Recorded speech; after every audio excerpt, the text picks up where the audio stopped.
বাংলাদেশের আম্পায়ার শরফুদ্দৌলা সৈকতের সাহসী সিদ্ধান্তে মেলবোর্ন টেস্টে অস্ট্রেলিয়ার কাছে 184 রানে হারল ভারত। অনফিল্ড আম্পায়ারকে ওভারটার্ন করে 84 রান করে ম্যাচ বাঁচিয়ে রাখা জয়সওয়ালকে আউট দেন থার্ড আম্পায়ার সৈকত। ম্যাচ শেষে খোদ ইন্ডিয়ান কাপ্তান রোহিত শর্মা প্রেস কনফারেন্সে বলেন জয়সওয়াল আউট ছিল, তবুও বাংলাদেশের আম্পায়ারকে চোর বলে সম্বোধন করেছে ভারতীয় মিডিয়া। মেদিনা এমের রিপোর্ট।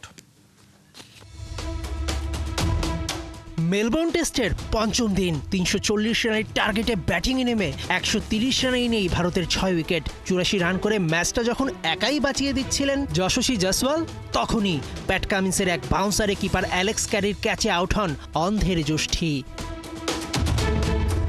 ঘটনার সূত্রপাত সেখান থেকেই। অনফিল্ড আম্পায়ার ইংল্যান্ডের মাইকেল গফনট আউট দেওয়ার পর কামিন্স রিভিউ নেন। সিদ্ধান্ত চলে যায় ওই ম্যাচের থার্ড আম্পায়ার বাংলাদেশের শরফুদ্দৌলা সৈকতের কাছে। রিপ্লে পর্যবেক্ষণের পর সৈকত স্পষ্ট দেখতে পান বলের গতিপথ পরিবর্তন হয়েছে, তবে আরও নিশ্চিত হওয়ার জন্য স্নিকোর সাহায্য নেন তিনি।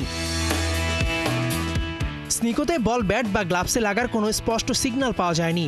এরপরই সাহসিকতার পরিচয় দেন সৈকত, জাসেলকে দেন আউট।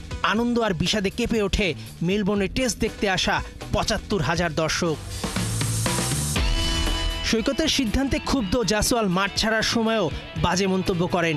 মুহূর্তে ওই ঘটনা ছড়িয়ে পড়ে সোশ্যাল মিডিয়ায়। সৈকতের এই সিদ্ধান্তকে সাহসী এবং শতভাগ সঠিক বলছেন কিংবদন্তি অজি অধিনায়ক রিকি পন্টিং, রবি শাস্ত্রী, অভিজ্ঞ আম্পায়ার সাইমন টোফেল। এমনকি ম্যাচ শেষে সৈকতের সিদ্ধান্তকে সঠিক বলেছেন খোদ ভারতীয় অধিনায়ক রোহিত শর্মা।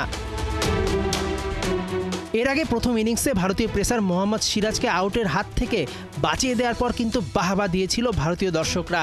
হাতে ঘা লাগায় এক মুহূর্তে পল্টি নিতে ভুল করলেন না ভারতীয় দাদারা। সৈকতকে রীতিমতো হিন্দুস্তান টাইমস বলছে চোর।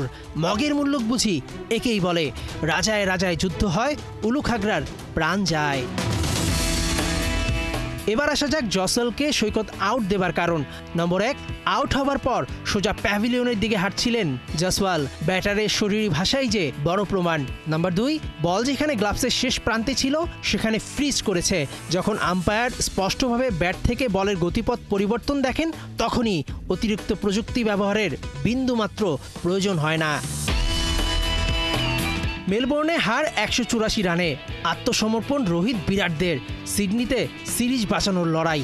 এখন দেখার বিষয় ক্রিকেট দুনিয়ায় সাহসিকতার পরিচয় দেয়া আইসিসির এলিট প্যানেলের এই আম্পায়ারকে শেষ টেস্টে রাখে নাকি মোড়ল ভারতের কাছে করে মাথা নত।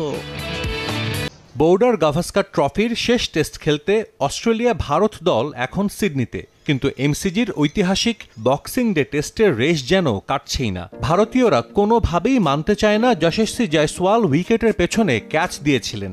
উদ্ভট সব তত্ত্ব দিয়ে চলেছে দেশটির ক্রিকেট বোর্ডের কর্তা ব্যক্তিরাও। ইস্যুটা যে তারা সহজেই ভুলবে না সেটা অনেকটা নিশ্চিতভাবেই বলা যায়।